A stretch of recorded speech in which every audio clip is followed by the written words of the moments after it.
Family Theater presents Fred Allen and Dennis Day.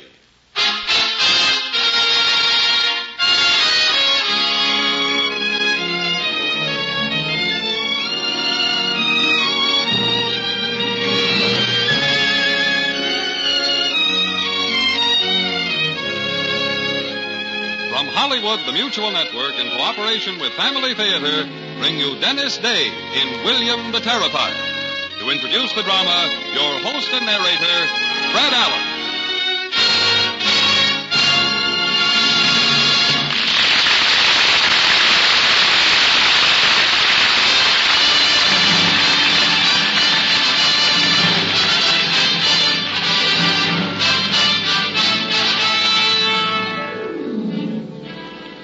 Once upon a time, long, long ago, in a far-off land, lived a knight named Sir William.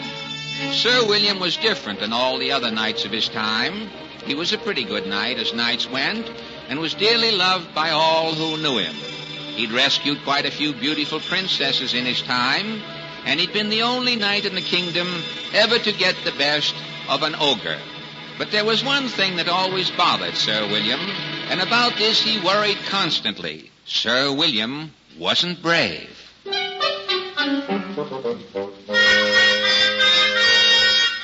Or at least, that's what he thought. Every time he'd do something courageous, he'd become so frightened that he'd turn pale and tremble so violently that his armor would rattle. He was so afraid of ogres and witches that his heart would pound aloud at even the mention of them. Sir William always wanted to do something about his great fear, but he could never find the time, until one day, out of sheer desperation, he took his problem to the king. As he walked into the royal throne room, the king looked up. Oh, hello there, Sir Bill. The king always called Sir William Sir Bill for short. Why aren't you out fighting dragons like the rest of the knights? Well, Your Highness, it's my annual day off, and besides, sire, I've got a pretty serious problem. A problem, you say? Well, let's hear it. But no melodrama now. Well, you see, Your Highness, to make a long story short, I'm tired of being a coward. I want to be a brave and fearless knight like the rest of the knights. Tell me, sire, how can I learn to be brave? Well, is that all that's bothering you? Oh, why, gosh, all fish hooks, son. You shouldn't let a little thing like that bother you. No? Why, anybody could give you the answer to that one in a minute. Easy as falling off a log. Why, you just simply... that is to say, you just give you... Yes? Well, there's only one thing you have to do. Now, let's see. Would you repeat the question, please? How can I learn to be brave, Your Highness? You're brave, you say. Oh, that's a good question. Yes, I wish I had a good answer. And considering I'm king, you think I would. Sir Bill, I just don't know. It really gives you troubles, does it? It's something I must learn, Your Highness. If I don't find out before too long, I'm liable to have a nervous breakdown. Well, breakdown? Oh, I wouldn't want that to happen. I tell you what, I think I know someone who can help you, and I'll fix it up with the head knight so you can take a little leave of absence. Oh, will you? Gee, thank you, Your Highness. Oh, think nothing of it, my boy. Yes, I guess Mother Nature would be just the person for you to see. She always seems to have the answers. But you go to her, son. I think she can help you.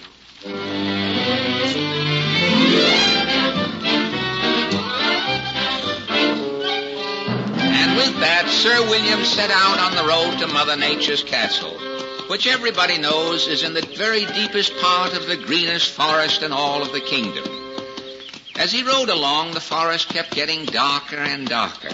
Then, just as he rounded a small pine-covered knoll, he came to a large clearing, and right in the middle of the clearing, he saw a huge castle.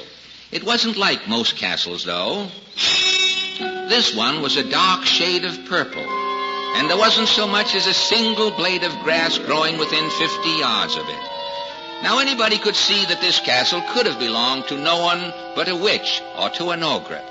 So naturally, being timid, Sir William made his horse walk on tiptoe while he sort of looked the place over. Most people would have run away at even the glimpse of a purple castle, but Sir William couldn't run. Rule number 467 of the Knight's Field Manual states specifically that any knight coming across a castle in the forest must investigate that castle, particularly if anything seems off color. And purple is about as far off color as a castle can get. Very quietly, Sir William got off his horse and crept up to a window. Looking at him from the dark interior, he could see lots of eyes. He counted 12. 12 eyes. That could either be 6 people or 4 swanks. I guess it's pretty generally known that a swank is nothing but a tall dragon with a hate complex. But very few people know that back in those days, all swanks had 3 eyes apiece for looking around corners. Sir William couldn't quite see them well enough to know whether they were swanks or not. But he could tell that something very strange was going on, because all of the eyes started moving around in a most peculiar manner. And 3 of the eyes kept getting bigger and bigger, until it seemed they were right on top of him. Then there was a terrific crash, followed by a terrific clatter. The crash was a medium-sized swank jumping through the window. And the clatter was Sir William as he hit the ground in full armor with the medium-sized swank standing right in the middle of his chest. Sir William was terrified. He trembled as he had never trembled before. Even on his good trembling days, he had never trembled this much. But no matter whether he trembled up and down or he trembled sideways, the medium-sized swank still stood there, right in the middle of his chest. Sir William had killed quite a few swanks in his life, but it looked as though this time the tables were about to be turned on Sir William. It seemed that any minute the swank would rip him apart, and Sir William sure did some mighty fast praying. All of a sudden, a young man leaped through the window and knocked the swank off its feet. Luckily, it took the beast a couple of seconds to regain its composure, and that was all Sir William and his rescuer needed to draw their swords and kill it. The medium-sized swank bobbled and burbled and bubbled a bit as it sank to the ground. As they sheathed their swords, Sir William gave the young man a look of gratitude and said, Certainly glad that's over. You're jolly well right. I say, dastardly good fighter, that one. That was an astonishingly clever thing you did. Never would have thought of it myself. It was? Oh, astonishingly so. Certainly I'd never have thought of sitting down on the ground like that and stabbing up at the tender side. But then that's the way I am, always doing things the hard way. I'm quite a dunce, but I get things done. Oh, no, I wouldn't say you were a... Yes, I am, but I do get things done. I say, please allow me to introduce myself. Darrell's the name, Prince Darrell. Oh, pleased to meet you, Prince. My name's Sir William. Oh, yes, I've heard of you. I understand you're rather good at this sort of thing. Swank killing, I mean. Known as William the Terrible or something like that, isn't it? No, William the Terrified, I'm afraid. Oh, I say, you're pulling my leg. I dare say you could have dispatched the swamp inside the castle more easily than I. I've been doing it too long, you know. You mean there were more inside? 3, I think. Yes, 3. You're a very brave man, Prince Darrell. Oh, I don't know. Of course, I do hate to brag, but... Weren't you afraid? I mean, just a little bit? Afraid? I don't know the meaning of the word. Royal blood and all that, you know. Never been afraid in all my life. Well, I swan. By George, I seem to have forgotten something rather important. I wonder what it was. Oh, yes. Would you excuse me for a moment? Oh, certainly. Must go get the beautiful princess. There is one, you know. Always is in this sort of thing. Oh, of course. I really must be on my way anyhow. I won't hear of it, old boy. I'd like you to meet her. My wife's sister. But she's quite a looker. Oh, Prince Darrell... Nonsense! Left her just inside the door. Only take a moment. Be back in a jiffy. Pip, pip. Prince Darrell, I really have to be on my way. Besides, my armor's all tarnished and my hair isn't combed. My shoes need polishing, and if she really is pretty, I just know my heart will pound out loud, and then... No, by George, this time I'll be brave. I won't let it beat out loud. Besides, if she's like some of the beautiful princesses I've seen, she'll be as ugly as an old mud fence, and... Oh, here she comes. Uh-oh, there goes my heart. Now, you see, that didn't take long, did it? Right over here, my dear. Princess Anne, I'd like you to meet Sir William the Terrible, a brave knight who gave me valuable assistance in effecting your rescue. I'm pleased to know you, Sir William. I'll never forget what you've done for me. I was thinking, old man, that perhaps you'd like to escort the princess to my castle next Saturday night. My wife and I will be having our annual ball. You seem like a rather nice chap, and I do want you to come.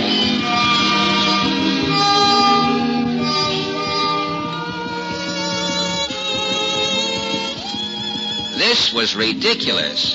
Sir William was a knight. Why on earth was he afraid of this tiny wisp of a girl, although she was about the most beautiful girl he had ever seen? Of course he'd like to take her to the ball, but it was no use. Sir William was so frightened he couldn't even speak. He tried to say something, but no words came out. He couldn't think of a thing to say. No, not one single clever retort, except possibly yes. And he knew that would never impress a wonderful creature like the princess, and that blabbermouthed heart of his. If he had only been able to keep it quiet, just this once. The princess waited, but no reply to the invitation came. The smile that had been on her lovely face faded. She slowly turned and walked towards Prince Darrell's horse, and Darrell, with a look of disappointment, followed her. Never in his whole life had Sir William been so ashamed. If only he hadn't been so afraid, he could have taken Princess Anne to the ball. Maybe if he'd played his cards right, he even could have gone steady with her. But now he'd probably never see her again. More determined than ever, he set out once more to find the answer to his problem. After about an hour's ride, he came to the deepest part of the greenest forest in all of the kingdom, where stood the beautiful castle of Mother Nature. There was a moat around the castle, but there was never much water in the moat, because Mother Nature was always afraid that people would fall into the moat, and she didn't want to take chances on their drowning. Sir William took off his shoes and stockings and started wading through the moat. Sir William knocked on the front door. The door opened. May I help you? Mother Nature? Oh, no, I'm not Mother Nature. She's busy this morning. She can't get the moon to go down. But perhaps I can help you. Won't you come in? I'm Sir William, miss. I've got to see Mother Nature personally. Oh, personal problem. I thought it might be something easy like frost warnings. If you'll just be seated, I'm sure she'll be with you in a moment. Thank you. I'll tell her you're waiting. There's a young man waiting to see you, Mother Nature. Says he has a personal problem. Oh, thank you, Elsie. Did you get that letter off to the snowbank? Letter, ma'am? About more snow for the mountains? Oh, yes. Yes, ma'am. But they said you're overdrawn now. Well, write another one. Can't let those trout streams go dry. Now, young man, what can I do? My goodness. Gee, it looks like a bad fall. I hope you didn't hurt yourself. Well, if I do that one more time, I'm going to repeal the law of gravity. You really should have that carpet nailed down. Yes, I suppose I should, but, it just wouldn't look natural that way. I do like to have things look natural. Now then, what seems to be troubling you? Well, Mother Nature, I guess you can tell I'm a knight. Yes. Who else wears iron clothes? Well, I've been a knight for nigh on to 6 years now, and I've never been able to get over being afraid of witches and ogres. Indeed. In fact, while I was on my way over here, I had a fight with a swank, and it just about scared the night lights out of me. I've tried as hard as I can to be brave and fearless, but I just can't. Look at the dents in my armor. Yes, I was noticing them. They look highly unnatural. I just can't help it. I can't keep any kind of a press in my iron pants at all. I get frightened and I tremble and my knees knock together and... Of course, you get all dented up. You've just got to help me, Mother Nature. I can't go through life being afraid of every swank that comes along. Well, that's true. Oh, I wish I could help you. Gee, I certainly hope you can think of something. Well, I'll think as hard as I can without wrinkling my forehead. That would look unnatural, I suppose. Yes. Say, I think I can help you. Oh, good. As I'm afraid I don't know the answer myself, although I'm one of the smartest girls in the world, Sir William. But I think I can send you to someone who can help. Who? Father Time. Oh, yes, I've heard of him. What's the quotation? Time heals all wounds. Well, that's a misquotation. It is? Yes, you see, when Father Time was young, everybody took advantage of his good nature. So he started the quotation about himself as a kind of protective measure. Oh, I didn't know that. Why, I thought it was common knowledge. Well, originally the quotation was time wounds, all heals. But you know how stories get twisted in the telling. Do you really think Father Time can help me? Oh, I think he can. But don't tell him I sent you. I'm mad at him, you know. Oh, I thought you two would be on the best of terms. Well, you see, Sir William, he gave me a vacuum cleaner for my birthday. And surely you know Mother Nature abhors a vacuum. Oh, I really don't think he meant anything by it. Well, probably not, but Father Time's birthday's coming up next week, and I'm going to send him a 3-minute egg timer with only 2.5 minutes worth of sand in it. Oh, Sir William, don't look so distressed. Give the old boy my regards if you want. I will, Mother Nature, and thank you very much for your help. Yeah.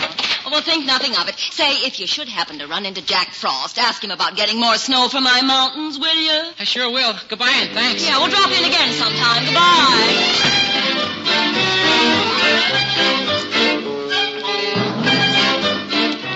His morale considerably better, Sir William set out for Father Time's palace. This journey was not so long. Father Time lived in a nearby village called Greenwich, which was supposed to be in the exact center of the kingdom. But before many miles had gone by, again the unexpected happened. This time, a huge rhinoceros dragon jumped for a tree that hung over the road. The monster had jumped at Sir William, but as we all know, though rhinoceros dragons are ferocious fighters and are feared even by swamps, they are very poor jumpers. So naturally, this one missed Sir William and landed right in the middle of the road, just in front of him. For a moment, the beast just stood there, gnashing his nasty dentures and foaming a horrible foam. Then the rhinoceros dragon started to advance. Sir William could tell by the mean look in its beady, little bloodshot eyes that it was up to no good. Once again, Sir William began to tremble. This time he was completely unnerved. He trembled so violently that he couldn't even hear himself think above the clatter of his armor. There was only one thing to do. He drew his sword and made a quick slash at the left of the rhinoceros dragon's head. But the beast danced to the right. Then it threw a left snap at Sir William's head. But he caught it on the edge of his shield and countered with a right slash to the midsection. Then a left and a right to the head. A right and a left. Then a left and a right. The monster reeled a bit. Sir William could see that he'd opened a small cut below the beast's right eye. Not yet over. A feint to the left, then a vicious upper snap from the rhinoceros dragon finally turned the tide of battle. In doing it, however, the beast had left himself wide open. Sir William drew back his sword and whistled a hard jab at the heart of the monster.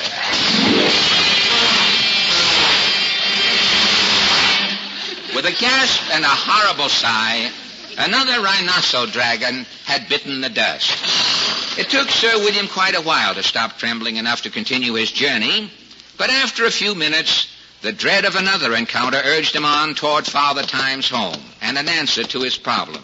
It was a great multi-turreted castle of timeless marble. Sir William put his horse in the horse parking lot around in the back and came around to the front and pushed the doorbell. And a young lady answered his ring.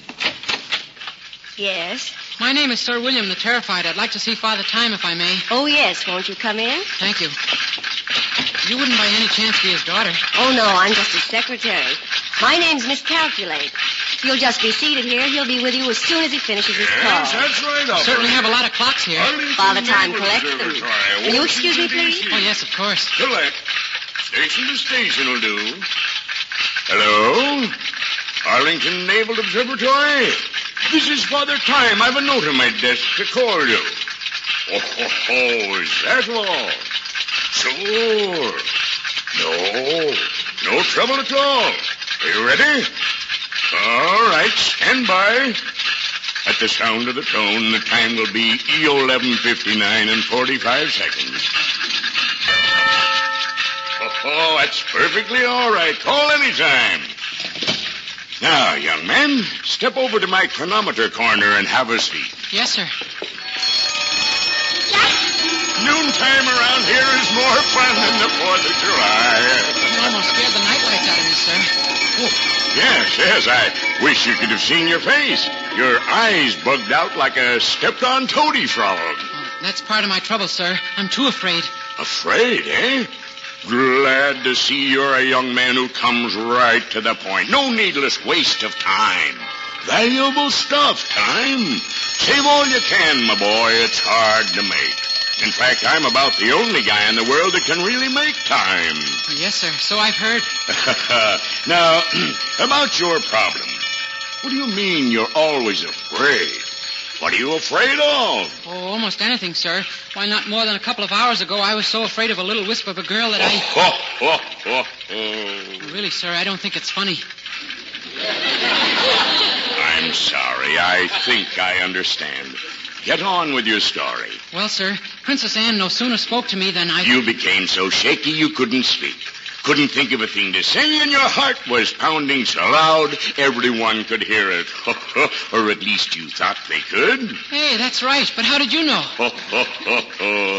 Well, you see, son, I know Princess Anne. Fine, sweet child. But she has that effect on a lot of young men. You weren't afraid. You just fell in love. In love? Me? Well, first time it's ever happened to you, isn't it? One of the best things in the world, love. You're a lucky lad to fall for such a fine girl. Wonderful girl. Very punctual, too. Yes, you ought to be pretty happy. But, sir, I acted so foolishly I'll probably never see her again. Nonsense. You seem like a nice enough chap. There's no reason why I shouldn't help you.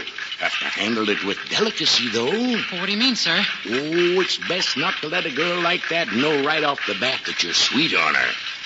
Got to make the next meeting seem accidental. Yeah, I guess you're right. But every year, Princess Anne is queen at the watchmaker's ball. It's coming off next week. And every year, I either go myself or send a personal representative. You mean me? Oh, that's right. As my representative, you automatically will be Princess Anne's escort for the entire evening. You think that'll turn the trick? Oh, I can never thank you enough, sir. But gosh, the very idea gives me goose pimples. I think I'd be too afraid. Why, you're a knight, aren't you? Yes, sir. Then be brave. After all, you've a pretty good reputation for killing swamps and rhinoceros dragons. If you can do that, why, certainly Well, that's just it, sir. I'd kill them, sure, but never unless someone needed rescuing. And I'm always so afraid when I do it that I tremble till I'm almost sick and my heart beats so loud it would wake the dead. Prince Darrell says he's never been afraid in his whole life, and that's what I want to be. Sir William, don't you know that only the fearful can be brave? There wouldn't be any goodness in a man who wasn't afraid. You see, it's being afraid of doing a thing and doing it anyhow that makes you brave. You have courage, and you're as brave as the next man. In fact, braver than most. You're afraid, and you admit it.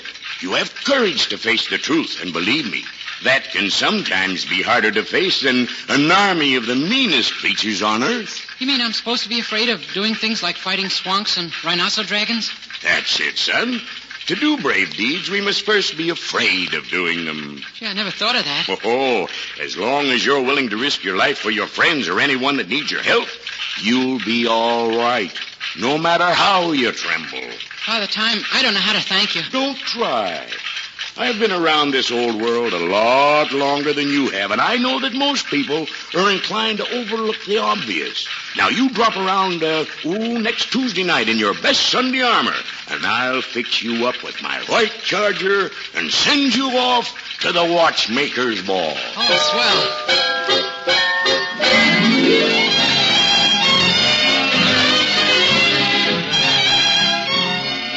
For Sir William, Tuesday night seemed long in coming, but it finally came as Tuesday night always comes. In fact, some say that it came earlier that week than usual. No one could ever quite figure out what happened to Monday afternoon, but then perhaps Father Time, too, was a bit over-anxious. Sir William and Princess Anne were the toast of the ball, although it seemed to most of the people present that Sir William had a very difficult time getting warm. He was trembling so. But everyone was having so much fun that they didn't give it a second thought. When the ball was over, Sir William took the beautiful princess home on the wonderful white charger Father Time had been kind enough to lend him. I've never had such a wonderful time at the watchmaker's ball. It's usually kind of boring. I had a wonderful time, too. Sir William, you're trembling. You really should wear a sweater under your armor. Oh, no, it's all right. I'm not really cold. Well, this looks like Father Time's horse, Sundial. Oh, but of course he wouldn't lend Sundial to anyone. At least I don't think he would. He wouldn't? Oh, I don't think so. There's quite a legend connected with old Sundial.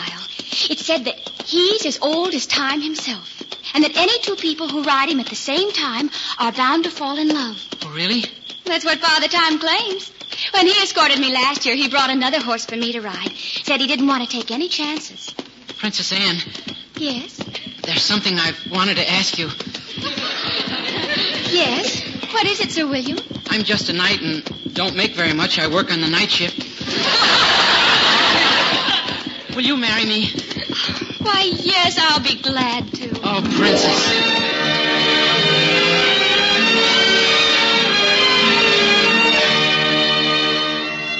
1 month from that day they were married, and never were there two happier people. From that day on, Sir William performed more deeds of bravery than all the rest of the knights in the kingdom put together. Never again did anyone hear Sir William say anything about not being brave. And now and then, when they'd hear his armor clattering as he shook with fear from deep in the forest, the townspeople would say to themselves, "That's our gallant Sir William about to go into battle." And Princess Anne never told her beloved husband that Father Time's horse was not really named Sundial. It was just an old swonk named Max.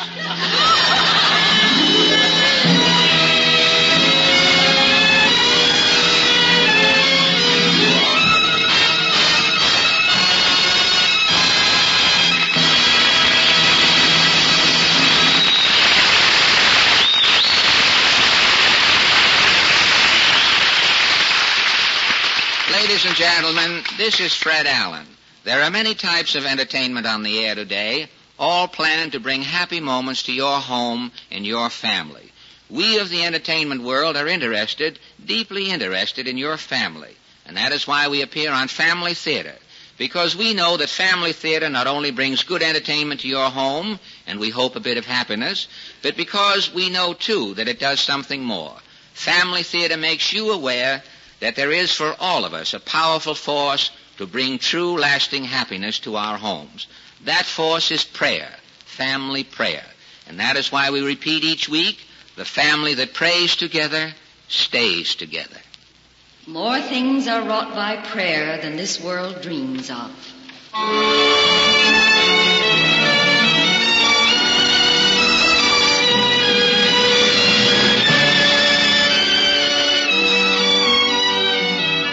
Hollywood Family Theater has brought you Dennis Day as William the Terrified, with Fred Allen as host and narrator.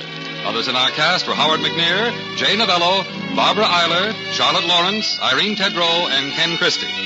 William the Terrified was written by Robert O'Sullivan, with music composed and conducted by Henry Mancini, and was directed for Family Theater by Jaime Del Valle. This series of Family Theater broadcasts is made possible by the thousands of you who felt the need for this type of program, by the Mutual Network which has responded to this need, and by the hundreds of stars of stage, screen, and radio who have so unselfishly given of their time and talent to appear on the Family Theater stage. To them and to you, our humble thanks. This is Gene Baker inviting you to join us next week at this time when Family Theater will present Dan Duryea and Robert Alda in Robert Louis Stevenson's Lodging for the Night. Join us, won't you?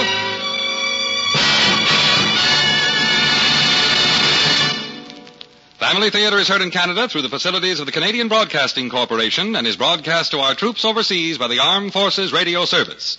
This is the world's largest network, the Mutual Broadcasting System.